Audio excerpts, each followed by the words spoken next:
Good evening. आम Audible? आवाज आ रही है? ओके, चलो स्टार्ट करते हैं हम लोग, है ना। आज का क्लास 1 घंटे का चलेगा मैक्स, उससे ज़्यादा नहीं लेंगे, ठीक है। जितना भी टारगेट रखे हैं आज का, आई होप 1 घंटे में वो पूरा का पूरा कंप्लीट हो जाएगा।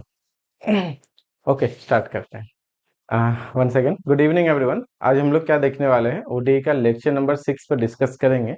इससे पहले लेक्चर नंबर 5 तक हम लोग फर्स्ट ऑर्डर फर्स्ट डिग्री के वेरिएबल सेपरेबल हो गए, homogeneous, non homogeneous, linear, non linear, reducible form, ये सबको हम लोग variable first order first degree से रिलेटेड हम लोग डिस्कस किए हैं। फॉर्मेशन ऑफ ओडीई भी देखे हैं, डिफिनेशन क्या होता है, बेसिक प्रॉपर्टीज क्या होते हैं, ये सारा चीज हम लोग देख चुके हैं, ठीक है। आज हम लोग देखने वाले हैं एग्जैक्ट डिफरेंशियल इक्वेशन, वो भी फर्स्ट ऑर्डर फर्स्ट डिग्री में ही है, ठीक है। कि अगर कोई भी differential equation m d x plus n d y के फॉर्म में अगर नहीं रहता है, या उस फॉर्म में अगर है, क्योंकि फर्स्ट ऑर्डर फर्स्ट डिग्री है, और अगर वो एग्जैक्ट है तो बहुत इजीली हम लोग उसका डायरेक्ट सॉल्यूशन लिख सकते हैं। इससे रिलेटेड हम लोग लास्ट क्लास में भी देखे थे exact differential equation and related some PYQs. आज भी हम लोग कुछ पीवाईक्यूज लेंगे रिलेटेड गेट एंड जैम का, ठीक है। लेटेस्ट क्वेश्चन भी है। और साथ ही साथ अगर कोई डिफरेंशियल इक्वेशन एग्जैक्ट नहीं है तो कैसे उसे एग्जैक्ट बनाएंगे with the help of integrating factor. तो आज का बेसिकली पूरा टारगेट है इंटीग्रेटिंग फैक्टर से रिलेटेड क्वेश्चंस करने में, ठीक है। तो ओडी का लेक्चर नंबर 6 में आज हम लोग डिस्कस करने वाले हैं।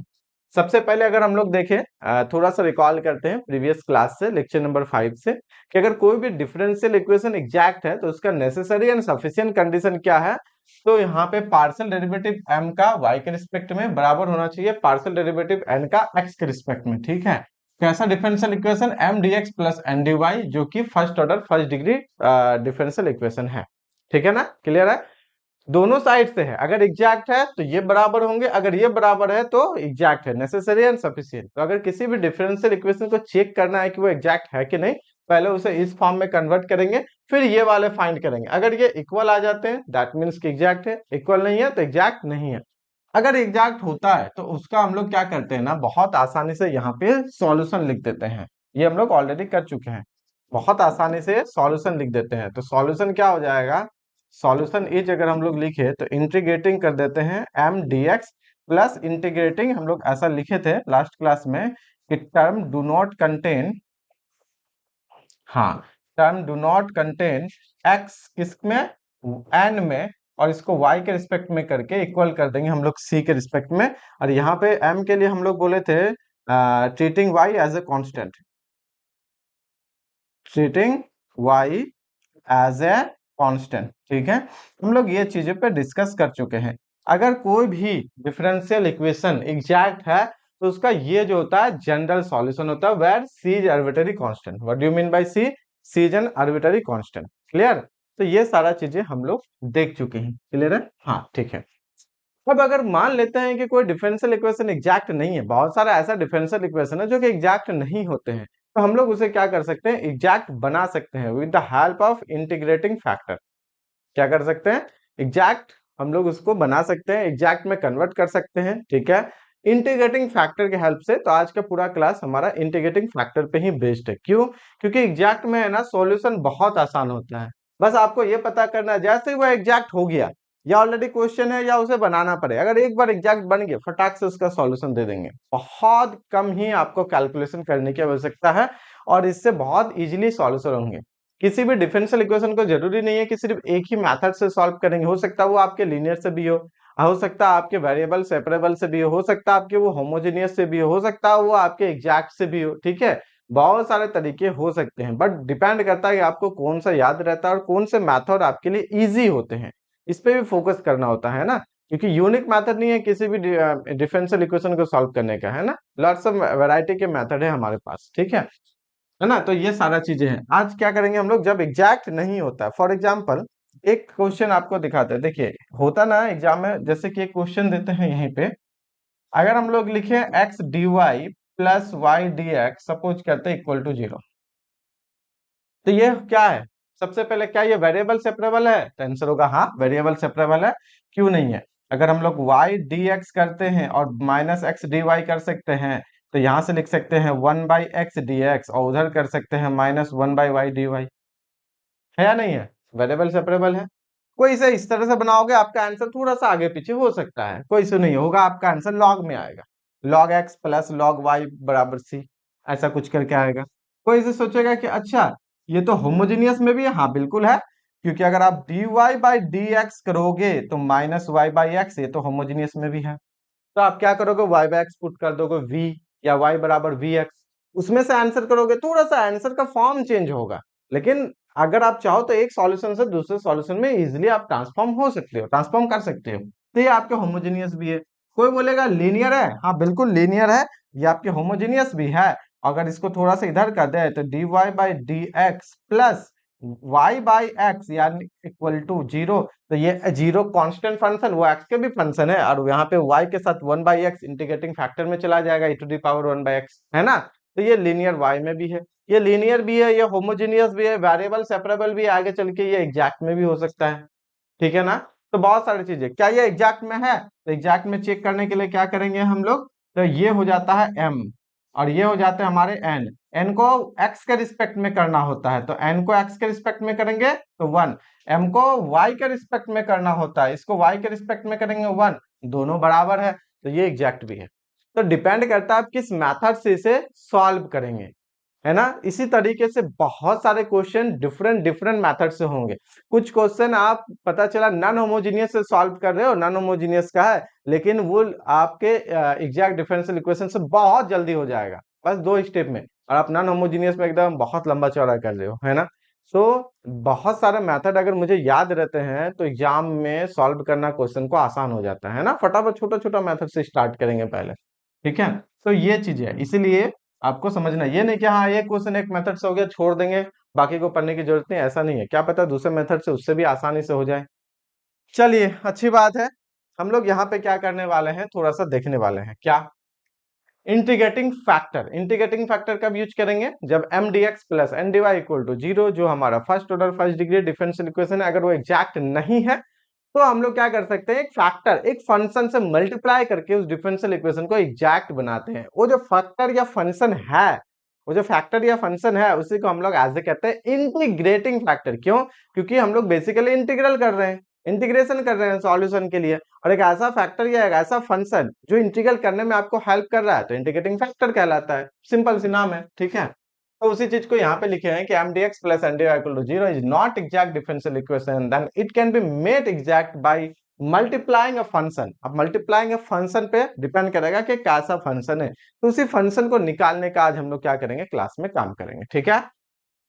ओके चलिए, तो एक सेकेंड, आज की क्लास रिकॉर्ड नहीं हो पाया, खैर कोई बात नहीं। हाँ तो अब बहुत सारा ऐसा क्वेश्चन होगा, बहुत सारे ऐसे क्वेश्चन होंगे जिसमें कि आपका इंटीग्रेटिंग फैक्टर डाल, अच्छा हम सीधे सीधे क्वेश्चन में करें कि यहीं पे डिस्कस कर ले, बहुत सारे अलग अलग टाइप से, लाइक इसकी कोई भी फंक्शन लेते हैं, आ, ऐसा कुछ बोलिए एग्जाम्पल के लिए जिसमें कि हम लोग थोड़ा सा आसानी से कर पाए, पहले एग्जैक्ट नहीं है लेकिन मल्टीप्लाई करने के बाद एग्जैक्ट हो जाएगा, ठीक है ना। पहले एग्जैक्ट नहीं है लेकिन मल्टीप्लाई करने के बाद एग्जैक्ट हो जाएगा। तो क्या बोले, y d x minus x d y, ये वाले क्या ये एग्जैक्ट है, देख लेते हैं, ये एग्जैक्ट है। तो अगर हम लोग इसको अभी m लेते हैं और ये हो गया हमारा n, तो del m by del y कितना हो गया 1, और del n by del x कितने हो गए -1, तो क्या ये बराबर हुआ, बराबर नहीं हुआ, क्लियर बात है। इसका मतलब ये एग्जैक्ट नहीं है, इज नॉट एग्जैक्ट। अगर ये एग्जैक्ट डिफरेंशियल इक्वेशन नहीं है तो हम लोग क्या कर सकते हैं, इसको सॉल्यूशन डायरेक्ट नहीं कर सकते। हाँ हो सकता है ये वेरिएबल सेपरेबल में हो जाए, हो सकता है ये होमोजेनियस में हो जाए क्योंकि छोटा क्वेश्चन है, लेकिन बहुत सारे ऐसे क्वेश्चन है जब जिसमें आप वेरिएबल सेपरेबल या होमोजेनियस नहीं कर पाओगे, टफ हो जाएंगे वो, या लीनियर नहीं कर पाओगे, टफ हो जाएंगे, ठीक है। लेकिन इससे आसानी से होगा। अब इसमें सोचना है कि ऐसा कौन सा फंक्शन है या ऐसे कौन सा फैक्टर है जिसको इसकी डिफरेंशियल इक्वेशन के साथ मल्टीप्लाई करें तो वो हमारा एग्जैक्ट बन जाए। तो सोच के देखिए, अब मुझे बताइए ऐसा कौन सा फैक्टर या फंक्शन करने से होगा। 1/x² चलेगा, हाँ 1/x² चलेगा, क्यों, लेट, मानते हैं लेट एक फंक्शन लेते हैं, इसको म्यू एक्स नाम देते हैं, म्यू एक्स एक फंक्शन है 1/x², ठीक है। या एक काम करते हैं, a by x square, a by x square, देखो 1/x², इसको y के रिस्पेक्ट में करेंगे 1/x² रह जाएगा, यहाँ पे -1/x है, उसको डेरिवेटिव करेंगे तो माइनस माइनस प्लस 1/x², बिल्कुल काम करेगा। ए बाई एक्स स्क्वायर हो गया, और जहां ए रियल नंबर सिस्टम से है, बस जीरो को हटा देते हैं, क्योंकि जीरो में दोनों ही जीरो कर देगा तो कोई सेंस नहीं बनाएगा, है ना। या ऐसा ले लिए, ठीक है। तो अब मुझे क्या करो ना, इसे मल्टीप्लाई करो। तो म्यू एक्स को मल्टीप्लाई करना है क्वेश्चन के साथ, y dx minus x dy equal to zero, क्योंकि म्यू के साथ करेंगे तो जीरो ही हो गया, ठीक है। अब इसे करो तो y mu x d x minus x mu x d y, ये एक्स का फंक्शन है कोई भी। चलो y divided by x square, यहाँ हो गया dx minus x divided by x square, यहाँ हो गया dy equal to zero. A भी है यहाँ पे, ए ए, ठीक है ना। अब कितना हो गया थोड़ा सा बताओ। तो यहाँ पे हो गए a y by x square, यहाँ हो गया हमारा dx minus a by x d y equal to zero, ठीक है।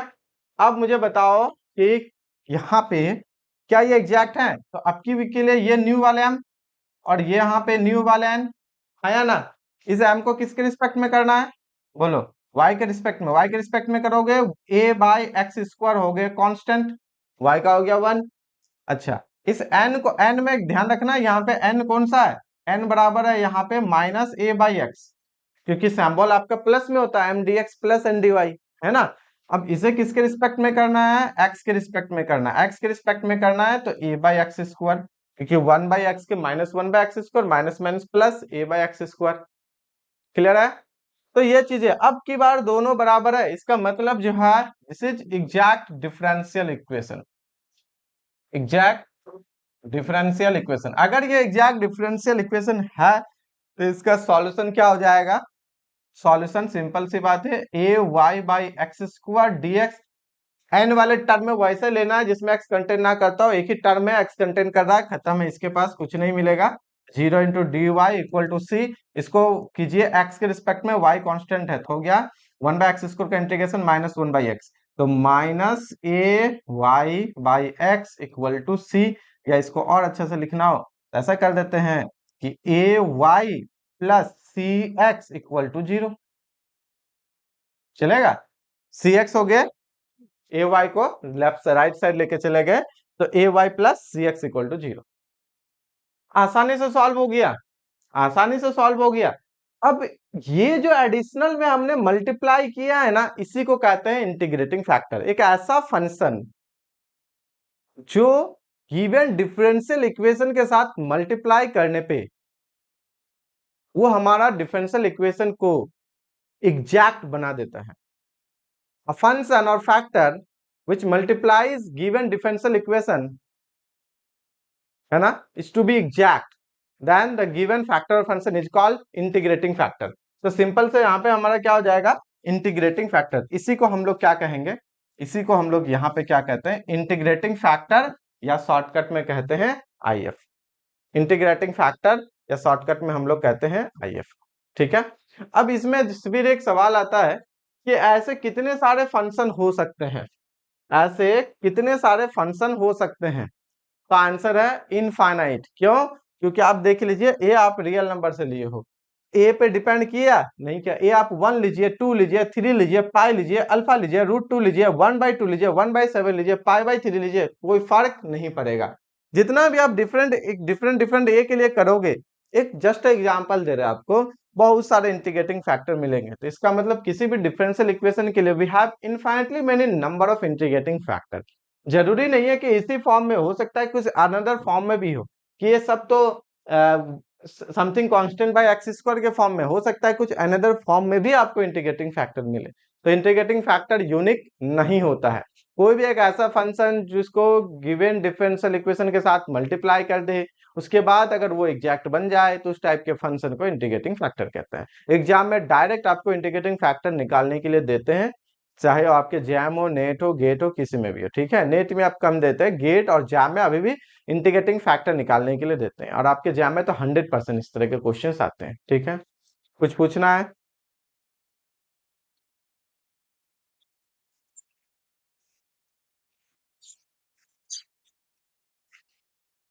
क्या बोल रहे हैं? कुछ सुनाई नहीं दे रहा, समझ नहीं आ रहा।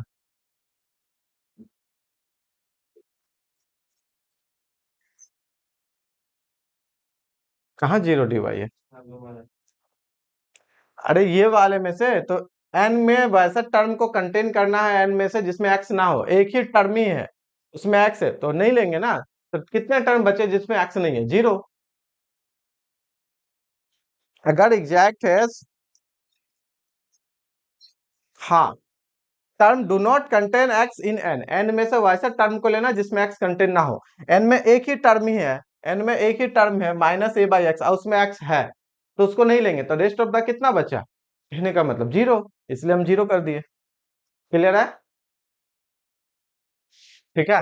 हाँ, चलिए, ये तो हो गया, हम लोग हिट एंड ट्रायल लिए एग्जैक्ट के लिए। हम यहाँ पे एक चीज और लिख देते हैं कि we have integrating factor infinitely many number of integrating factor, note कर देते हैं, क्योंकि यहाँ पे ए से ही डिपेंड कर रहा है ना। Infinitely infinitely many number of integrating factor possible for any differential equation, for किसी भी डिफरेंशियल इक्वेशन के लिए। ठीक है ना? किसी भी डिफरेंशियल इक्वेशन के लिए we have infinitely many number of integrating factor. ठीक है। अच्छा, एक चीज और ध्यान रखिए, अगर डिफरेंशियल इक्वेशन एग्जैक्ट है तो भी इंटीग्रेटिंग फैक्टर पॉसिबल हो सकता है, नहीं है उस केस में तो इंटीग्रेटिंग फैक्टर मिल जाएंगे। अगर है, पहले से एग्जैक्ट है, फिर भी इंटीग्रेटिंग फैक्टर पॉसिबल हो सकता है। समझ में आ रहा है ना? ऐसा क्योंकि वो फंक्शन कांस्टेंट भी हो सकता है। तो मान लो ये एग्जैक्ट है, इसमें कोई थ्री से मल्टीप्लाई कर दे, तो क्या उसके बाद एग्जैक्ट नहीं बचेगा? बिल्कुल होंगे। कोई कांस्टेंट से भी मल्टीप्लाई कर देंगे तो एग्जैक्ट नहीं होंगे? बिल्कुल होंगे। है ना? जैसे यही ए है, ए का वैल्यू अभी 1 है तो एग्जैक्ट है, उसके बाद कोई बोलेगा हम 5 से मल्टीप्लाई कर देंगे, तो क्या एग्जैक्ट नहीं होगा? हो जाएगा। इसका मतलब जब डिफरेंशियल इक्वेशन एग्जैक्ट नहीं है तो इंटीग्रेटिंग फैक्टर फाइंड करते हैं, लेकिन एग्जैक्ट होने के बाद भी अगर आपको बोल रहा है कि इसका इंटीग्रेटिंग फैक्टर निकालो, क्या हो सकता है कुछ पॉसिबल, तो अगर आपको ऑप्शंस देते हैं तो ऑप्शन को मल्टीप्लाई करने के बाद चेक करना है, एग्जैक्टनेस चेक करना है नेसेसरी एंड सफिशिएंट कंडीशन से। अगर एग्जैक्ट हो रहे हैं, पहले भी था और बाद में भी हो रहे हैं मल्टीप्लाई करने के बाद कोई फंक्शन, तो इसका मतलब वो वाले फंक्शन भी आपके एज ए इंटीग्रेटिंग फैक्टर होंगे, ये ध्यान रखिएगा। ठीक है ना? इससे रिलेटेड क्वेश्चन आए हुए हैं। हाँ बोलो। वाई स्क्वायर से देखो होता है कि नहीं होता है। वाई स्क्वायर से करोगे तो यहाँ 1/y, यहाँ पे -x/y स्क्वायर, तो 1/y का डेरिवेटिव हो जाएगा -1/y स्क्वायर, और यहाँ पे -x/y स्क्वायर का x के रिस्पेक्ट में करोगे तो -1/y स्क्वायर, तो 1/y स्क्वायर भी इंटीग्रेटिंग फैक्टर है। बिल्कुल सही, 1/y स्क्वायर भी इसके लिए इंटीग्रेटिंग फैक्टर बन जाएगा। इंटीग्रेटिंग फैक्टर यूनिक नहीं है, इस पैटर्न में इनफाइनाइट मिल जाएगा, दूसरे पैटर्न में भी इनफाइनाइट मिल जाएगा। जैसे कहा है कि 1/y स्क्वायर में भी आपको इनफाइनाइट मिल जाएंगे। ठीक है? तो यूनिक नहीं है, बहुत सारे हो सकते हैं। तो अगर किसी क्वेश्चन के लिए मल्टीपल सिलेक्ट में बोला जाता है कि इनमें से कौन इंटीग्रेटिंग फैक्टर है, तो हर एक ऑप्शन को क्वेश्चन के साथ मल्टीप्लाई करके चेक करना है, क्या ये एग्जैक्ट बन रहा है, क्या ये एग्जैक्ट बन रहा है, क्योंकि इसका कोई फॉर्म नहीं है, जनरल फॉर्म नहीं होता है कि हाँ इसी टाइप का ही होगा, ऐसा कोई फॉर्म नहीं होता है। ठीक है ना? चलिए, अब हम लोग ना कुछ स्पेशल टाइप में हम लोग इंटीग्रेटिंग फैक्टर निकालते हैं। तो सबसे पहले है यहाँ पे इंस्पेक्शन मेथड। इंस्पेक्शन मेथड में होता है ना हिट एंड ट्रायल करके, इंस्पेक्ट करके हम लोग देखते हैं, ऑब्जर्व करके देखते हैं, क्या ये वाले डायरेक्ट हो सकता है इंटीग्रेटिंग फैक्टर में, क्या ये वाले डायरेक्ट हो सकते हैं। फॉर एग्जांपल, अभी हम लोग आपको कुछ देर पहले ही हम कुछ क्वेश्चन दिए, एक छोटा सा क्वेश्चन दिए थे आपको कि x d y plus y d x equal to zero. हम लोग इसको डायरेक्ट भी कर सकते हैं, क्यों?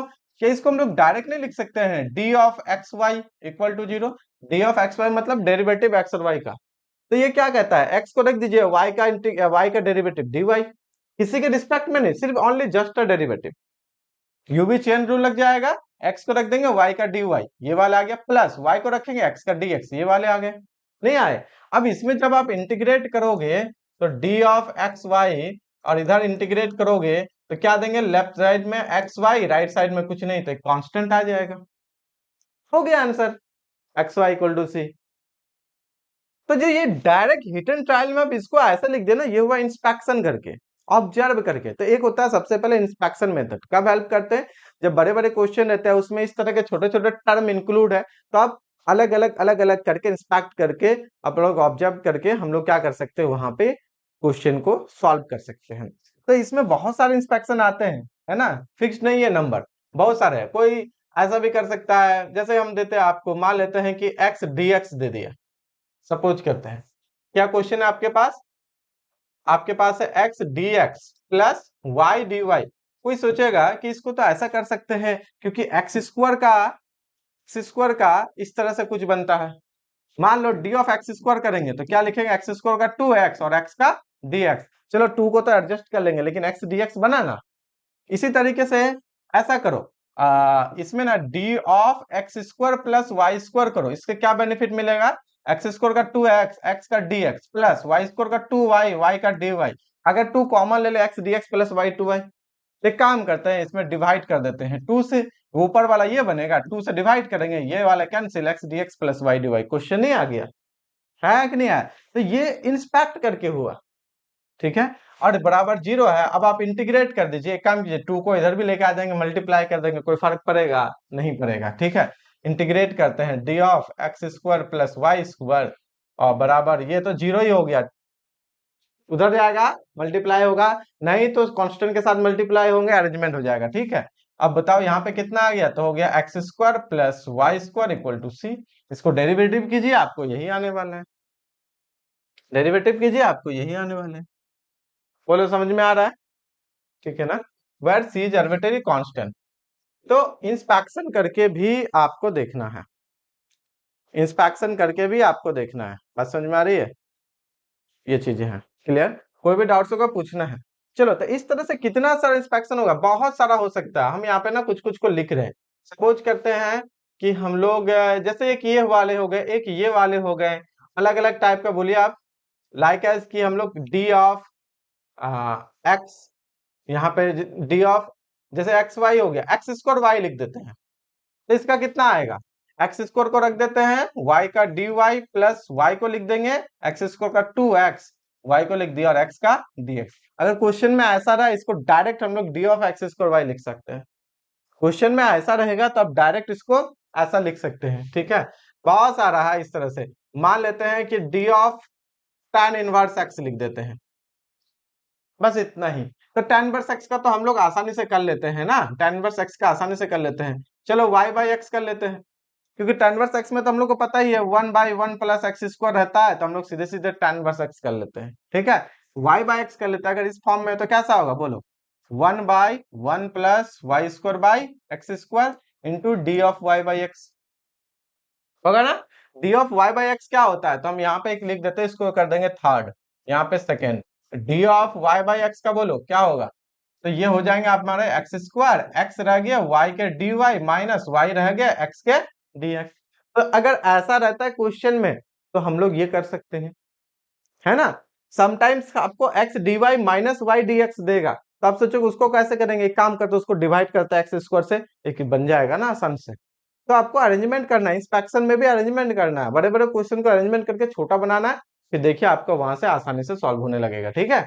चलिए ये चीजें हैं। अब यहाँ पे ये आपको आसानी से समझ में आ गया, क्या होगा ये बताइए। तो यहाँ तो ये ऊपर चला गया एक्स स्क्वायर, यहाँ हो गया x square plus y square, और यहाँ पे आपके पास है x square x d y minus y d x. थोड़ा सा कैलकुलेशन कीजिए, ये कैंसिल हो गए, x d y minus y d x divided by कितने हो गए, x square plus y square, हुआ ना।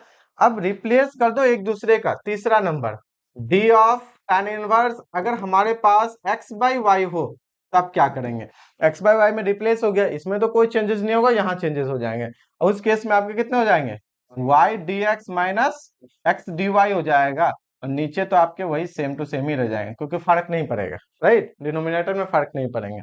इस तरह से बहुत सारे कर सकते हैं, लाइक एस df, अगर हम लोग ले लेते हैं log x y, log x y, तो क्या होगा बोलो, पहले तो हो जाएंगे यहाँ पे 1/xy, xy का कितना होता है d of x y, d of x y को एक्स को रख देंगे वाई का डी वाई प्लस वाई को रख देंगे एक्स का डी एक्स। अगर just x d y plus y d x होता है तो हम लोग लिखते हैं डी ऑफ एक्स वाई, अभी जस्ट लिखे। अगर डिवाइडेड बाई एक्स वाई रहता है तो हम लोग लिख सकते हैं लॉग एक्स वाई। कर सकते हैं ना, क्या कर सकते हैं, लॉग एक्स। अब चाहो तो इसे और सिंप्लीफाई कर सकते हो, एक्सेस कट जाएंगे तो 1/y dy, और वाई वाई कट जाएंगे तो 1/x dx। इसी को जब आप इंटीग्रेट करते हो तो यही आएगा ना जी, log y plus log x equal to log x y, है कि नहीं। तो ये चीजें आपको देखना है। तो ये इंस्पेक्शन कुछ लिख रहा है जिसका आप यूज कर सकते हो क्वेश्चन को सॉल्व करने में। मान लेते हैं कि यहाँ पे हम लोग क्या लिखे थे, y बाई एक्स लिखे थे, और भी यहाँ पे भी लिख सकते हैं। कितना हो गया, 5 number d of x by y. तो एक्स बाई वाई में कितना हो जाएगा, यहाँ से वाई स्क्वायर हो गया, वाई को लिख दिया एक्स का डी एक्स माइनस एक्स को लिख दिया वाई का डी वाई, है कि नहीं। बोलिए, इसका कोई गारंटी ये नहीं है कि हाँ इतना ही सारा होता है, नहीं, आप जितना भी बना सकते हो वो बनते जाएगा, जितने भी आप सॉल्व कर सकते हो वो सॉल्व होते जाएगा। ठीक है, अलग अलग टाइप से, अलग अलग टाइप से इस तरह से होते जाएगा। चलिए, अगर कुछ हद तक समझ में आया तो एक नया क्वेश्चन दे, अगर समझ में आया तो एक नया क्वेश्चन दे।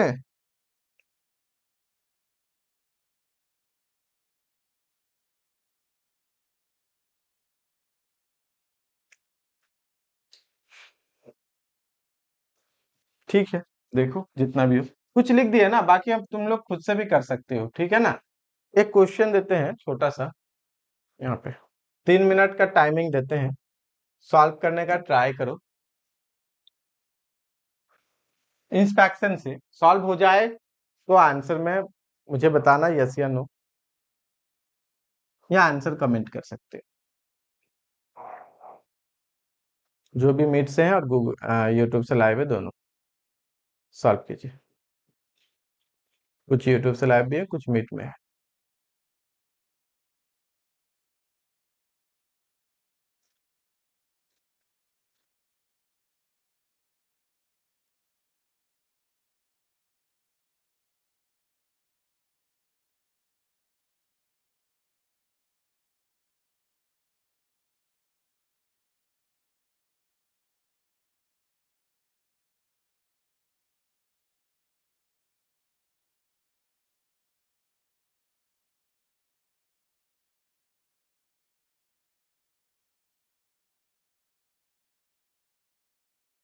भाई इंस्पेक्शन करना है आपको, ठीक है, कि ऐसा क्या काम करे कि ये ना इंस्पेक्शन से आसानी से हो जाए, जिसका इंटीग्रेट आप आसानी से कर पाओ।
हो जाएगा। हाँ, ऐसे ही कुछ होगा और क्या। चलिए, टाइम अप। किसी से हुआ।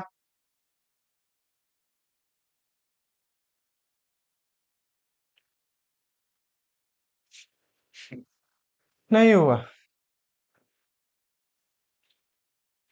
क्वेश्चन को देख के नहीं लग रहा। अभी जस्ट अगर हम लोग इसे एक्स स्क्वायर से डिवाइड कर दें तो ये अभी जस्ट ऐसा ही कुछ हम लोग किए थे एक्स स्क्वायर से डिवाइड करने पे।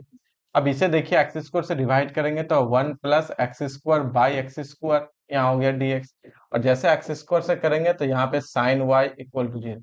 अगर इंटीग्रेट करते हैं, अगर इंटीग्रेट करते हैं तो एक चीज तो यहाँ थोड़ा सा मिसिंग है। साइन वाई के साथ ना मुझे dy लिखना चाहिए था, मिसिंग है। क्यों? अगर इंटीग्रेट करेंगे, इसका इंस्पेक्शन से डायरेक्ट होगा। ये भी x के फंक्शन x के रिस्पेक्ट में इंटीग्रेट है, यहाँ dy नहीं है तो कुछ गलत है, क्वेश्चन में एरर है। क्वेश्चन में आपका क्या होना चाहिए? dy, उसके बाद आपके इक्वल टू 0। ठीक है, तो चलो ये मेरा फॉल्ट है, क्वेश्चन में गलत हो गया।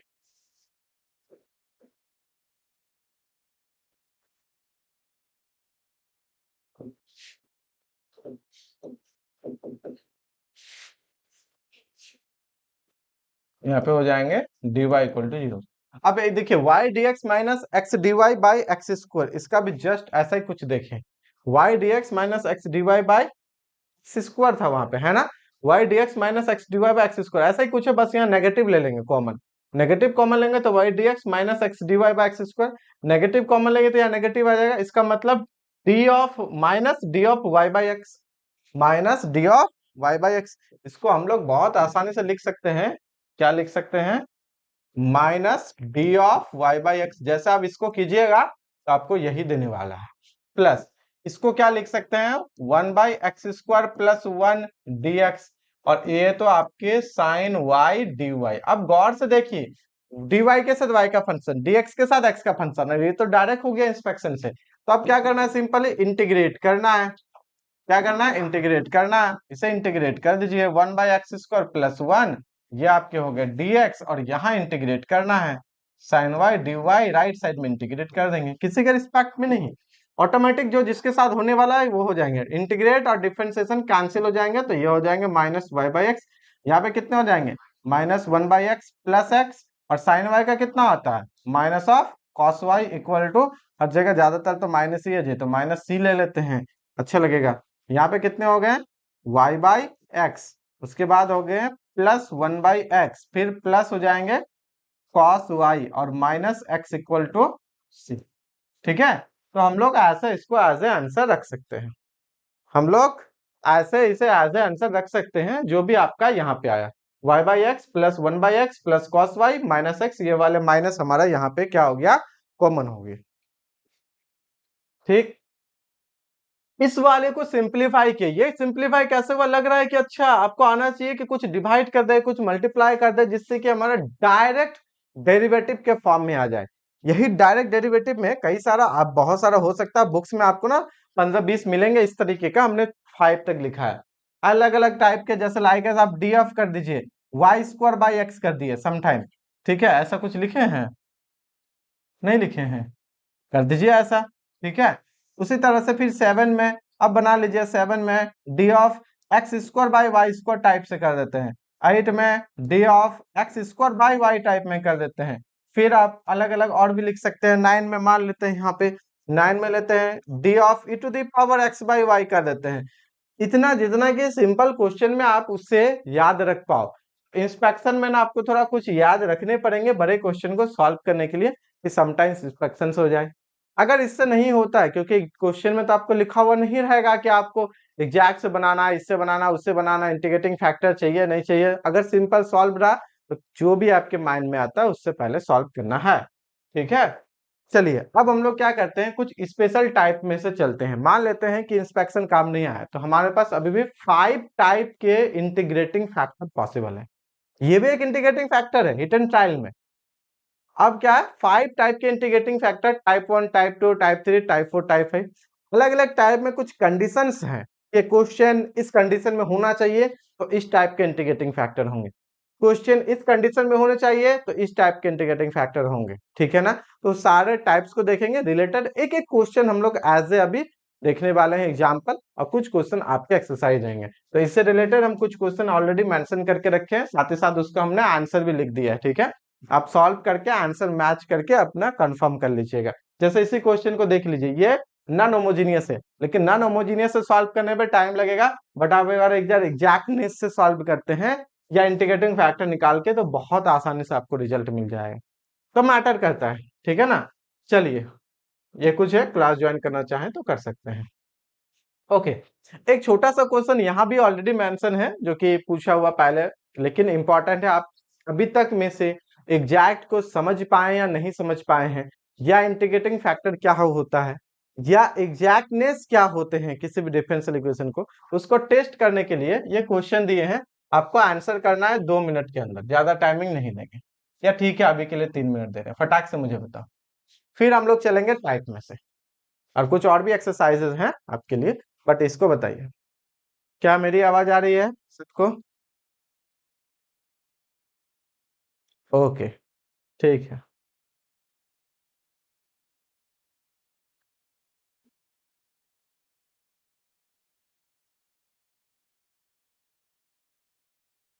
पीवाईक्यूज भी है, जेएम के, नेट के, गेट के भी है लास्ट में, तो फटाफट इससे सॉल्व कीजिए कम टाइम में, ताकि हम लोग आगे बढ़ पाएंगे।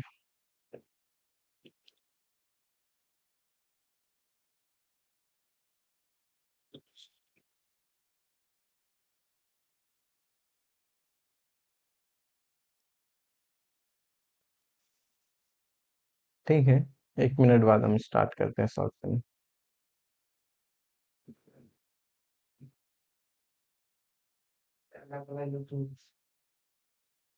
हाँ, हो गया है तो उसके बाद सॉल्व करो।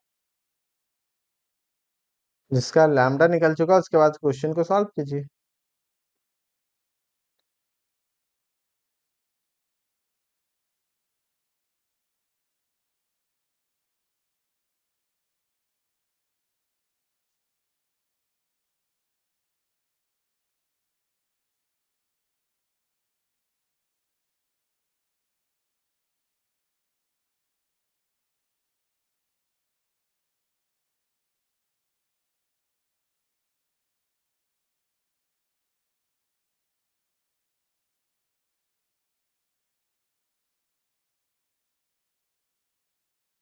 साकेत हुआ?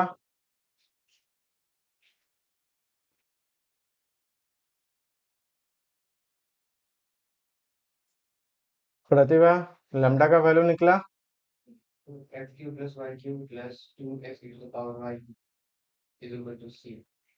मेरे पास है आंसर, रुको, सिर्फ आंसर है मेरे पास। क्या बोले, बोले तो? हम्म।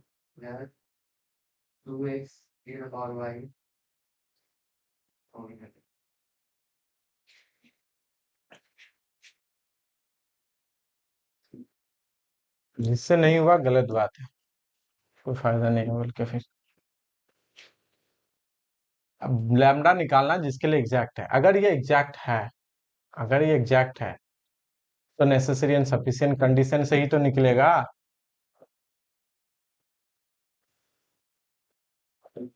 डीएक्स को इधर करते हैं,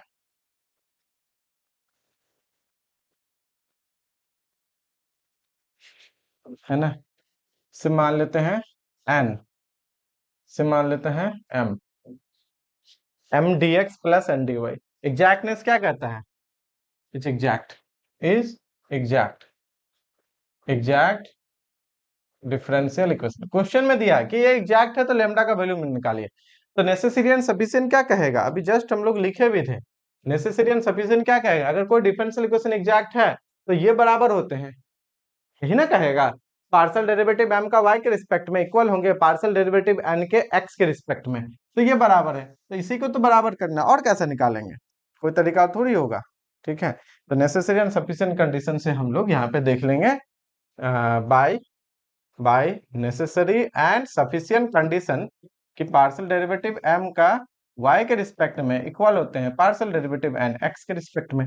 तो बोलो जी, m का y के रिस्पेक्ट में करो, ये हो गए 0 प्लस y के रिस्पेक्ट में lambda e to the power y का e to the power y बराबर होंगे n के x के रिस्पेक्ट में, तो x हो गया यहाँ पे 1, तो 2 e to the power y plus x के रिस्पेक्ट में ये हो गया 0। तो यहाँ तो इजीली दिख रहा है lambda e to the power y equal to 2 e to the power y, तो लैम्डा बराबर कितने हो गए? 2। अब लैम्डा बराबर 2 हो गया तो सॉल्यूशन करो। सो जनरल सॉल्यूशन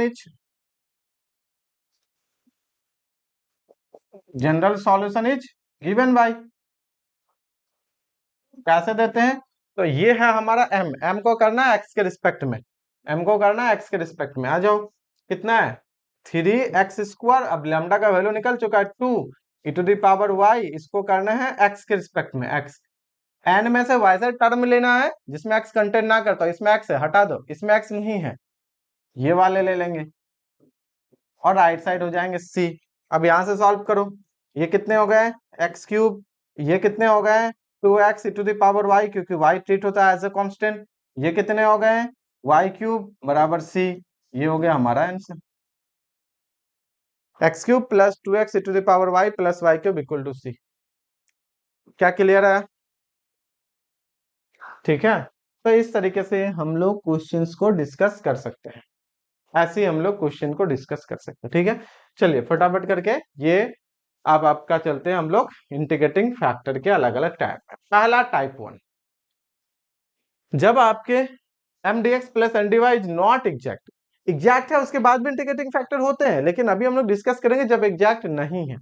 ठीक है ना, जब एग्जैक्ट नहीं है तब हम लोग एग्जैक्ट कैसे बनाएंगे। टाइप 1, ये कंडीशन कहता है कि आपका डिफरेंशियल इक्वेशन होमोजेनियस होना चाहिए। अच्छा, होमोजेनियस में होमोजेनियस वाले भी एक मेथड है, लेकिन वो लॉन्ग मेथड होते हैं, और यहाँ पे एग्जैक्टनेस से वो शॉर्ट मेथड होते हैं। तो जहां पे क्वेश्चन का कैलकुलेशन सिंपल होगा हम उसी को यूज करेंगे एग्जाम में, ध्यान रखिए, है ना। लेस कैलकुलेशन इधर होंगे। ठीक है, तो कहता है कि डिफरेंशियल इक्वेशन होमोजेनियस एंड, ये कंडीशन इंपॉर्टेंट है, m x plus N y zero नहीं होना चाहिए। M x plus N y zero नहीं होगा तो 1/mx प्लस एन वाई को क्या बोलेंगे, एक इंटीग्रेटिंग फैक्टर, शॉर्टकट में IF बोलेंगे। ठीक है, क्या बोलेंगे, एक इंटीग्रेटिंग फैक्टर, शॉर्टकट में हम लोग क्या बोलेंगे, IF। बात समझ में आ रही है ये चीज? एक छोटा सा क्वेश्चन दिए, फटाफट इसका आंसर करो, और मुझे आंसर चाहिए 3 मिनट में।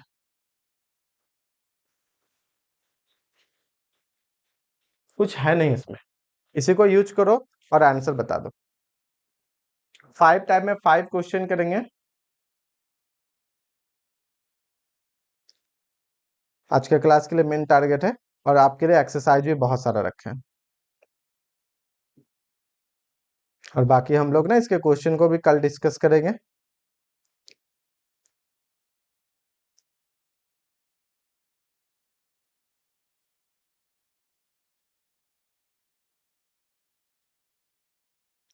फिर नेक्स्ट क्लास से ऑर्थोगोनल ट्रेजेक्ट्री स्टार्ट होगा, फिर वाईक्यू डिस्कस करेंगे, फिर orthogonal trajectory.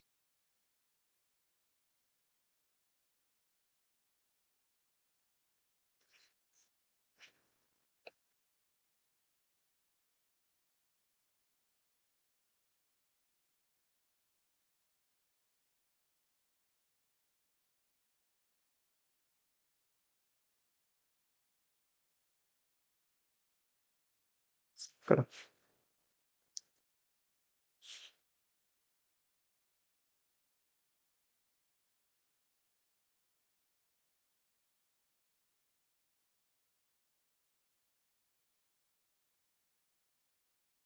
x by y plus ln y cube upon x square is equal to c। तो ठीक है, देख लो कैलकुलेशन जैसे गलती ना हो।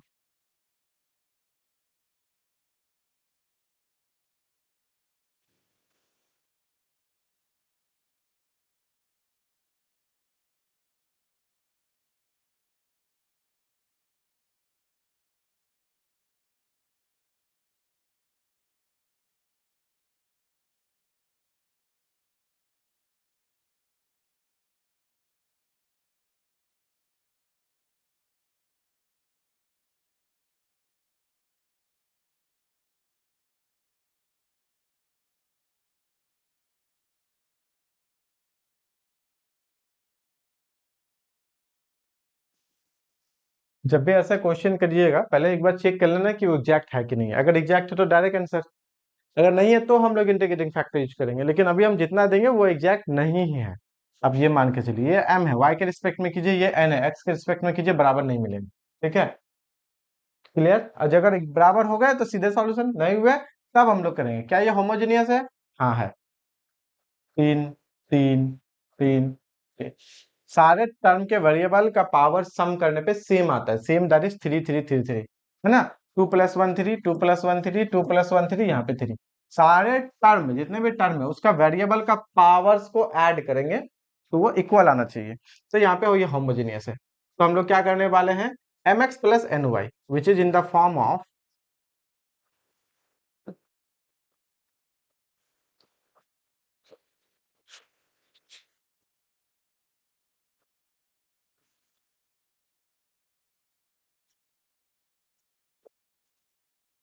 m, बोलो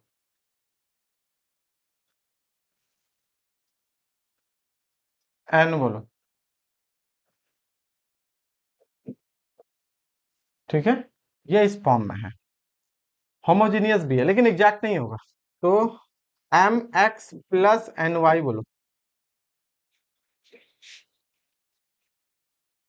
ये क्या है, एग्जैक्ट है, ध्यान रखिए, होमोजेनियस है।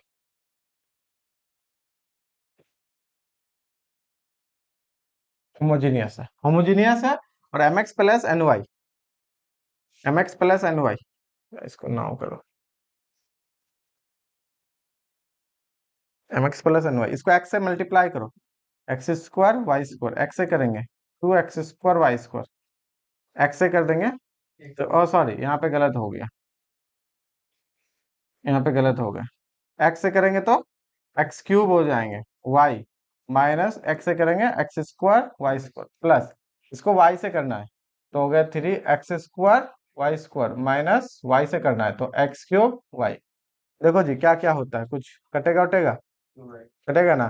3 से 2 वाले जाएंगे तो कितना हो जाएगा, 3 से 2 वाले जाएंगे तो 1, तो x² y square, x cube y, ये तो खत्म ही हो गया, बस यही बचा है ना। क्या ये जीरो है, नहीं है, ये जीरो नहीं है। इसका मतलब हो गए, सो इंटीग्रेटिंग फैक्टर क्या हो जाएंगे, तो इंटीग्रेटिंग फैक्टर हो गए 1/mx plus N y, that is 1/x² y square. अब ये इंटीग्रेटिंग फैक्टर है, इंटीग्रेटिंग फैक्टर को जो गिवन क्वेश्चन है, गिवन डिफरेंशियल इक्वेशन है, उसके साथ मल्टीप्लाई करेंगे तो वो 100% एग्जैक्ट बनेगा।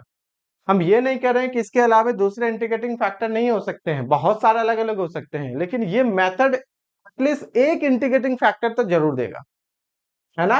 ये क्या बोलता है, is an integrating factor then m d x plus one d y is an integrating factor 1/mx plus N y, एक होगा, there is an integrating factor. इसके अलावा और भी अलग अलग टाइप के भी इंटीग्रेटिंग फैक्टर हो सकते हैं, इवन इस टाइप में भी इनफाइनाइट हो सकते हैं, 2/, इतना इंटीग्रेटिंग फैक्टर, 3/, इतना, पाई/, इतना, ये सारा इंटीग्रेटिंग फैक्टर हो जाएंगे, ठीक है कि नहीं। लेकिन ये मेथड एटलीस्ट एक इंटीग्रेटिंग फैक्टर तो देगा। इसका मतलब इसको multiplying integrating factor with question becomes exact, है ना। तो हम लोग यहाँ पे बोल सकते हैं मल्टीप्लाई, या हम लोग सीधे बोल सकते हैं यहाँ पे, ठीक है हम यहाँ पे लिख देते हैं लेकिन जगह कम है थोड़ा सा, हम डायरेक्ट लिख रहे हैं यहाँ पे, इसको मल्टीप्लाई कर देते हैं 1/x² वाई स्क्वायर, ठीक है। तो हो गया x² Y minus 2x Y square, ये हो गया dx प्लस, इसमें भी करना पड़ेगा 1/x² वाई स्क्वायर और 3x² y minus x³ dy equal to 0। ये क्या है, एग्जैक्ट। या इसको एक थोड़ा सा ना सिंप्लीफाई कर देते, थोड़ा अच्छा लगेगा। x² कैंसिल, y कैंसिल, कितना हुआ जी, 1/y, यहाँ से y² कैंसिल, एक x कैंसिल, तो 2/x, थोड़ा सा देख लेना कैलकुलेशन गलत तो नहीं है ना। और यहाँ पे हो जाएंगे, जैसे कि एक x² कैंसिल, एक y कैंसिल, तो हो जाएंगे 3/y, 3/y, और यहाँ पे एक x² तो x/y², x/y², क्योंकि x² कैंसिल dy जो है, ये 100% एग्जैक्ट हो जाएंगे, एग्जैक्ट डिफरेंशियल इक्वेशन सिंप्लीफाई करने का। अब देख लीजिए, इसको y के रिस्पेक्ट में करना है तो -1/y², बाकी ये 0, इसको x के रिस्पेक्ट में करना है तो -1/xy², दोनों बराबर हो गया ना। अब ये एग्जैक्ट है, एग्जैक्ट है तो सॉल्यूशन इसका अब आसान हो गया, ठीक है। General solution is given by, general general solution is given by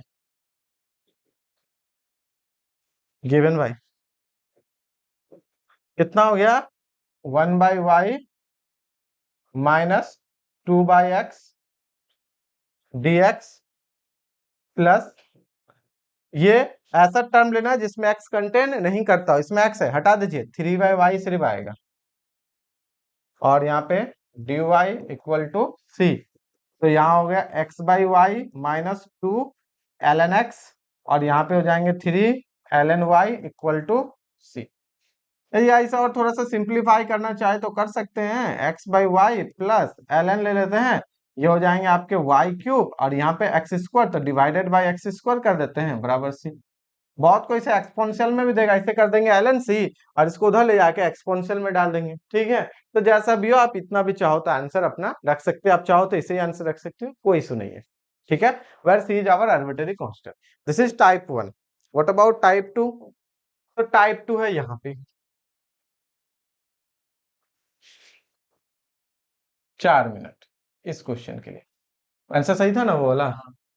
इसमें कहता है कि फंक्शन जो है ना इस फॉर्म में होना चाहिए तभी ये काम करेगा।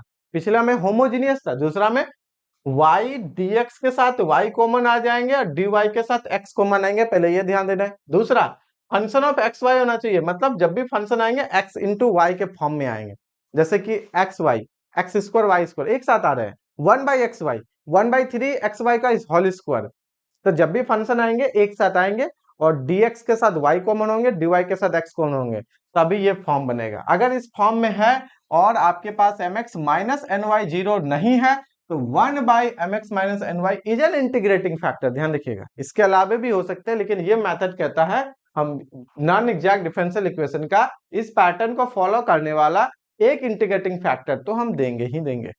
तो उसी से रिलेटेड ये क्वेश्चन है। अब देखिए क्वेश्चन को, y कॉमन है dx के साथ, x कॉमन है dy के साथ, काम कर रहा है। यहाँ पे देखिए एक xy एक साथ है, इसे लिख सकते हैं xy का होल स्क्वायर, ये भी xy एक साथ है, xy का होल स्क्वायर, तो क्या फंक्शन ऑफ xy हुआ ना? हाँ बिल्कुल हो गया। तो इस पैटर्न को फॉलो करता है, फटाफट से मुझे इंटीग्रेटिंग फैक्टर और सॉल्यूशन निकाल के दिखाइए। इंटीग्रेटिंग फैक्टर और सॉल्यूशन।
बताना साकेत क्या होगा, पिछला वाला आंसर सही था?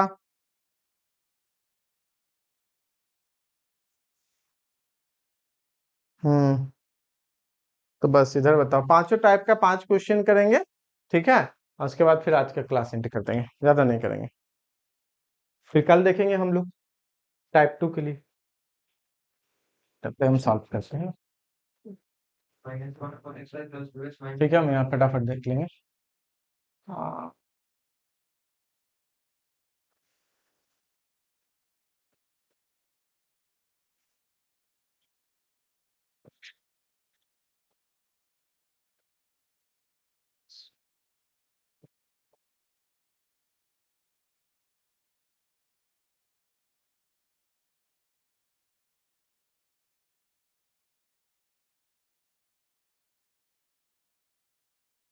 अच्छा, एम क्या है?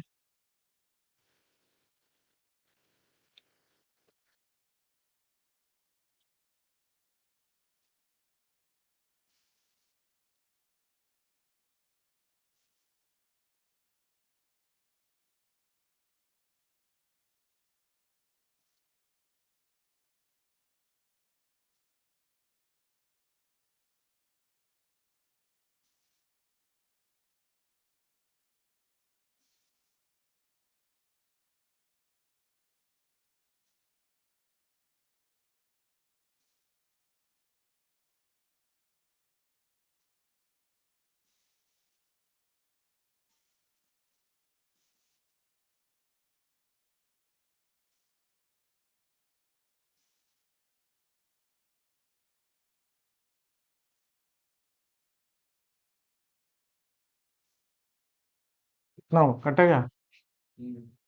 Square by square x square y square cancel हो जाएगा। और क्या? X cube y cube. ये तो कैंसिल हो गया। यहाँ से एक घट गया, ऐड हो गया ना जी, 3 हो जाएगा। तो 3 x³ y³। माइनस है हाँ, माइनस में होगा। अरे घटा रहे हो ना, सब्ट्रैक्ट कर रहे हो, माइनस माइनस प्लस हो जाएगा ना यहाँ पे। ठीक है ना, तो 3 x³ y³ हो गया। तो एज ए इंटीग्रेटिंग फैक्टर कितना हो गया? 1/3 x³ y³। क्या ये साकेत आया? Integrating factor 1/3 x³ y³। ठीक है, चलो सॉल्यूशन के लिए मल्टीप्लाई करते हैं। Multiply with given differential equation start sir पर।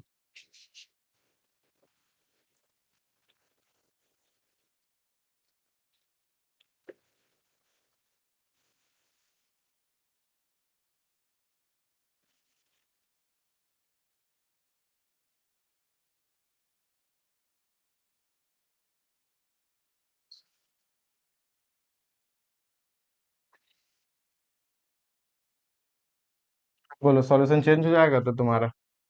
इसको किससे मल्टीप्लाई किए? 1/3 x³ y³ से। देखो 1/3 जो है कोई काम का नहीं, इधर भी है इधर भी है, राइट साइड 0 जाएगा तो खत्म। समझ में आ रहा है ना? तो लेकिन बाकी का तो काम का है, तो फिलहाल के लिए 1/3 ही करते हैं। तो कितना हो गया बोलो? यहाँ से बोर्ड रुक गया। ठीक है, इसके बाद नेक्स्ट क्वेश्चन लेंगे, फटाक से इसको सेव कर लेते हैं, एक सेकेंड।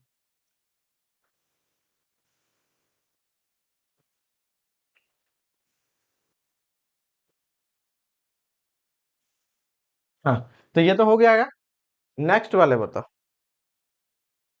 नेक्स्ट में भी क्या है, इसी पैटर्न में है। तो नेक्स्ट में ना टाइप 3 और टाइप 4 सेम जैसा है। टाइप 3 में क्या है? 1/m del n by del x minus del m by del y है। ये फंक्शन होना चाहिए y का। तो इंटीग्रेटिंग फैक्टर होंगे ई टू दी पावर जो भी फंक्शन बचा। तो जैसे हमने y का फंक्शन है तो हम मान लेते हैं जी वाई। तो इंटीग्रेटिंग फैक्टर क्या हो जाएंगे? E to the power g y d y. Same हो जाएगा टाइप 4। टाइप 4 में क्या है? 1/n है, तो del m by del y minus del n by del x. ठीक है, तो टाइप 3 और टाइप 4 को याद कैसे रखेंगे? ये देखो, है ना, ये फंक्शन होना चाहिए y का, नाम दिया एफ एक्स। तो इंटीग्रेटिंग फैक्टर हो जाएंगे e to the power f x and d x. दोनों एक जैसा ही है। तो याद कैसे रखोगे? 1/n है, तो n लास्ट में लिखना है, m-n। और n किसके रिस्पेक्ट में हो रहा है? x के रिस्पेक्ट में, तो फंक्शन होगा x। 1/m होगा, 1/m, m लास्ट वाला लिखेंगे, है ना। और m किसके रिस्पेक्ट में कर रहे हो? y के रिस्पेक्ट में, तो फंक्शन होना चाहिए y। इतना कम से कम याद रख सकते हो। अब इसके अलावा आपके पास जो भी टेक्निक हो याद रखने का, रख सकते हैं। ये वैसा नहीं है कि हाँ यही वाला एकदम सूत्र याद कर लो, यही वाला टेक्निक कर लो हो जाएगा, वैसा कुछ नहीं है। ठीक है ना, जैसा आप अपने माइंड में रिकॉल कर सकते हैं। सबसे बेहतरीन रिकॉल कैसे होंगे? आप रिलेटेड सॉल्व एग्जाम्पल सॉल्व कीजिए। जितने related solve example PYQ solve करेंगे, आपको किसी टेक्निक की जरूरत नहीं है, ऑटोमेटिक आपको रिकॉल हो जाएगा, याद रहेगा। ठीक है, तो दोनों के लिए दो अलग अलग क्वेश्चन हम दिए हैं। टाइप 3 के लिए एक यहाँ पे फट से मुझे ये बनाइए और बताइए इसके सबसे पहले आप मुझे इंटीग्रेटिंग फैक्टर बताइए, फिर हम लोग सॉल्यूशन करेंगे। क्योंकि सॉल्यूशन तो हो जाएंगे, बस उसे मल्टीप्लाई करके इंटीग्रेशन करना है एग्जैक्टनेस के प्रॉपर्टीज से। तो पहले इसे मुझे क्या कीजिए, इंटीग्रेटिंग फैक्टर ही आप मुझे निकाल के बता दीजिए,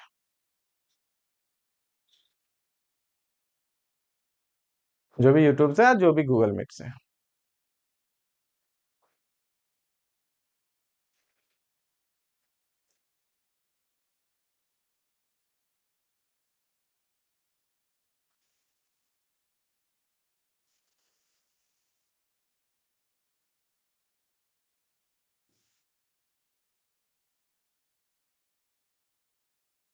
क्वेश्चंस पहले फेयर कर लो।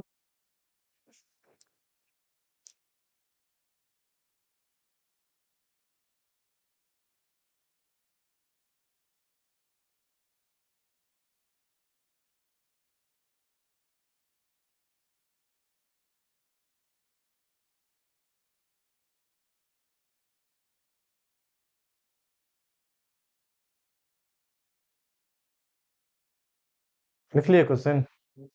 फिर सेव हो गया होगा, हम इसे पीछे कर लें।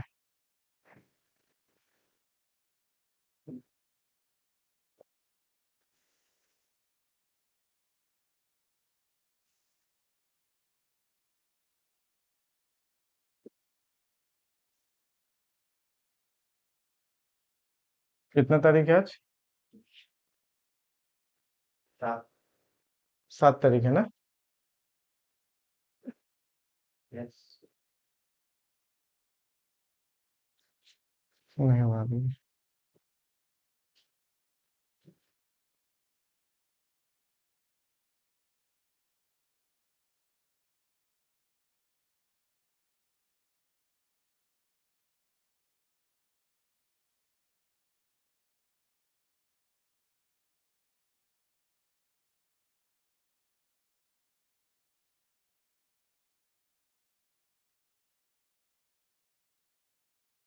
क्वेश्चन प्रॉपर दिख रहा है ना?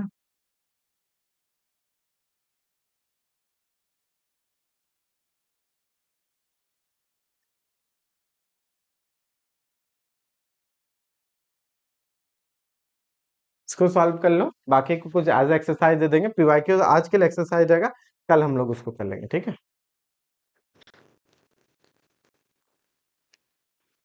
एक्सरसाइज वाले इंपॉर्टेंट है, बना लेना सारा, बाकी हम लोग कल डिस्कस कर लेंगे अगर कोई दिक्कत होगा उसमें।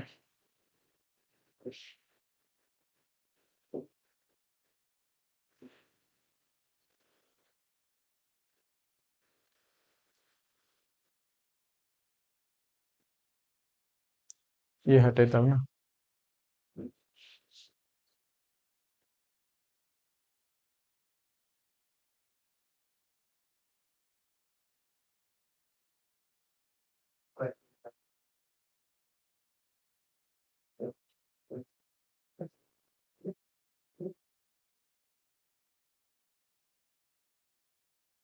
राइट 3। पहले तो इसमें से ये आपके m है, ये क्या है? m, m dx, और ये क्या है? n, n dy। तो जो भी ये तो चाहिए एटलीस्ट, इसको तो निकालना ही पड़ेगा, चाहे टाइप 3 लगाए या टाइप 4 लगाए। तो m को y के रिस्पेक्ट में करो, कितना होता है? इसको y के रिस्पेक्ट में करो तो ये बोलो, y के रिस्पेक्ट में करो कितना होता है? 2x कॉमन हो जाएगा, y टू द पावर 4 रख दिया, e टू द पावर का e to the power y plus, यहाँ पे हो जाएंगे 8x y क्यूब, है ना? और e to the power y। चलो इसको y के रिस्पेक्ट में करते हैं, कितना हो गया? 6xy² और y के रिस्पेक्ट में 1। Okay, del n by del x के रिस्पेक्ट में करो, कितना आएगा? बोलो, या इस साइड में लिखते हैं, अच्छा रहेगा। Del n by del x के रिस्पेक्ट में करो, तो यहाँ पे हो गए 2x y to the power 4 e to the power y, x के रिस्पेक्ट में 2x y² x के रिस्पेक्ट में 3। मुझे क्या करना है? सब्ट्रैक्ट, मुझे सब्ट्रैक्ट। अब मुझे नहीं पता, देखो सब्ट्रैक्ट करो, टाइप 3 और टाइप 4 में एक चेंज है, उसमें सब्ट्रैक्ट में बस इसका नेगेटिव है, ये आपके सेकंड में, ये आपके फर्स्ट में है, इतना ही है ना? इंटरचेंज किया हुआ और यहाँ भी इंटरचेंज है, तो किसी को किसी के साथ सब्ट्रैक्ट करो, जो भी आपको अच्छा लगता हो, ठीक है? तो यहाँ पे क्योंकि इस क्वेश्चन में ऐसा है, इसी के नीचे लिखे, तो हम यही वाला करते हैं, या आप चाहो जो आपका मर्जी हो। मान लेते हैं हमने किया del m by del y minus del n by del x, मुझे नहीं पता, तो सब्ट्रैक्ट करते हैं, इसमें से इसको घटाओ, तो 2x y for e to the power x, 2x y for e to the power y, ये वाले तो खत्म, ठीक है? ये खत्म हो गया। अब आता है दूसरा, इसमें बोलो, इसमें ये cancel, 8x y³ e to the power, यहाँ पे कितना ऐसा है? नहीं है, तो ये आ जाएंगे 8xy³ e to the power y, ठीक है? उसके बाद 6 वाले 6xy² से ये वाले सब्ट्रैक्ट कर रहे हैं, तो ये ऐड हो जाएंगे, कितना हो जाएंगे? प्लस 8xy², और 1 माइनस माइनस प्लस 3 कितना हो जाएगा? 4, ठीक है? तो इसमें से लग रहा है 4 कॉमन ले सकते हैं, 4 कॉमन लेंगे तो यहाँ 1 हो जाएगा, 4 कॉमन लेंगे तो यहाँ 2xy² होगा, 4 कॉमन लेंगे तो यहाँ 2xy³ e to the power y। कुछ यही वाला नहीं लग रहा है? लग रहा है ना?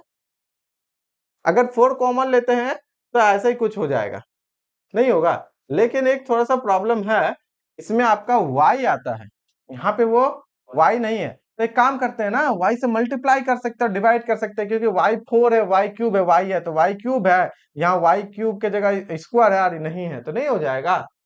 अच्छा, क्या ये ऐसा आएगा? नहीं आएगा। इसमें देखो, क्योंकि इसमें 3x है, तो कहीं पे भी 3x सिंगलटन टर्म है इसमें? नहीं है। तो ऐसा बन सकता है, और ऐसा बनने के लिए 1/m चाहिए, है ना? तो अगर 1/m हम लोग करते हैं, 1/m करते हैं, तो यहाँ पे क्या कहता है कि del n by del x minus del m by del y. तो अरे करना क्या है, इसमें से क्या इसको नेगेटिव कर देंगे, यही ना। तो चलो माइनस ले लेते हैं, 4 कॉमन ले लिया यहाँ से, तो 4 कॉमन ले लिए, 2xy³ e to the power y plus 2xy² plus 1, 4 common ले लिए, ठीक है। और यहाँ पे हम क्या कर दिए, ये वाले को लिखे हैं, -4 कॉमन ले लिए यहाँ से, ठीक है। एम एम एम एम ये एम है ना, इसमें से हर जगह से y तो कॉमन ले सकते हैं, उठा के y कॉमन ले लो। जैसे कॉमन लिया पे कितना हो गया, 2xy³ e to the power y, y common ले लिए तो कितना हो गया 2xy², y कॉमन ले लेंगे तो सेम है कि नहीं है, तो सेम है, खत्म ये। तो क्या बचा बोलो, -4/y, ये कहते हैं फंक्शन ऑफ y होना चाहिए, नहीं हो रहा है, फंक्शन ऑफ y हो रहे हैं, this is a function of y, is a function of y। So integrating factor कितना हो जाएगा हमारा, सो इंटीग्रेटिंग फैक्टर हो गए e to the power -4/y, और यहाँ पे हो जाएंगे dy e to the power -4 ln y equal to e to the power ln y पर पावर -4 इक्वल टू y पर power -4 equal to 1/y to the power 4। This is our integrating factor, this is our integrating factor. कितना हो गया, simple सा इसको क्या करेंगे, question के साथ मल्टीप्लाई करेंगे, वो एग्जैक्ट बन जाएगा। मल्टीप्लाई करेंगे, ये y4 कैंसिल हो जाएगा, यहाँ पे 1/y हो जाएंगे, 1/y³ आ जाएंगे, ये कैंसिल, 1/y² आ जाएंगे, 3x/y4 आ जाएगा। और उसके बाद क्या कर देना है, इंटीग्रेशन, ठीक है। आगे का प्रोसेस हम सॉल्यूशन के लिए रख देते हैं, ट्राई इटसेल्फ हो जाएगा। इसी तरीके से करना है, इसको मल्टीप्लाई करना है क्वेश्चन के साथ, थोड़ा सा सिंप्लीफाई करना है, 100% वो एग्जैक्ट बन जाएंगे। एग्जैक्ट के प्रॉपर्टीज से हम लोग डायरेक्ट सॉल्यूशन निकाल सकते हैं। बोलो, सेम टाइप 4 में भी, बस मुझे नहीं पता टाइप 3 और टाइप 4 में आपको पता नहीं चलेगा कौन से लगेंगे, तो पहले क्या कीजिए ना, m d x n d y के फॉर्म में से m को y के रिस्पेक्ट में, n को x के रिस्पेक्ट में पार्सल करके किसी को किसी के साथ सब्ट्रैक्ट कर लीजिए, क्योंकि एग्जैक्ट नहीं है तो सब्ट्रैक्ट तो 0 होगा नहीं। फिर देख लीजिए वो क्या हो रहा है, और फिर 1/m के साथ या 1/n के साथ में किस में वो फंक्शन आसान हो जाए, या तो फंक्शन ऑफ x होना चाहिए या तो फंक्शन ऑफ y होना चाहिए, समझ में आ रहा है, फिर उस हिसाब से हम लोग कर लेंगे। तो एक क्वेश्चन हम यहाँ पे भी है, इस क्वेश्चन को क्या करना है, एज एक्सरसाइज हम छोड़ देते हैं, कल के क्लास में हम लोग आगे डिस्कस करेंगे, ठीक है। और साथ ही साथ टाइप 5 में भी एक बहुत अच्छा, इस टाइप 4 टाइप 5 को हम लोग कल करेंगे, और कल हम लोग सारा का सारा पीवाईक्यू भी डिस्कस करेंगे, बहुत सारा करेंगे, लेटेस्ट वाले 2025 2024 ये सब के सारा, ठीक है। और ये वाले भी हम क्या कर रहे हैं, आज के क्लास में एक्सरसाइज रख रहे हैं, इस टाइप को समझना, फिर इस क्वेश्चन को करना। और ये हो गए बहुत सारे, जिसमें कि गेट, नेट, जैम इनके क्वेश्चन है, और यहाँ पे भी उसी के जैम 17 18, और कल हम लोग 25 24 जहां तक ट्राई करेंगे, इनमें से रिलेटेड पूरा क्वेश्चन करेंगे, क्योंकि इसके बाद फिर आपका जो है एग्जैक्टनेस और first order first degree end हो जाएगा। तो फर्स्ट ऑर्डर फर्स्ट डिग्री से रिलेटेड 2015 से लेकर 2025 के क्वेश्चन को हम लोग पहले पूरा कंप्लीट करेंगे, ठीक है। तो कल पीवाईक्यूज ही जैम का चलने वाला है। आज की क्लास हम लोग यहीं तक रखते हैं, ठीक है, ओके।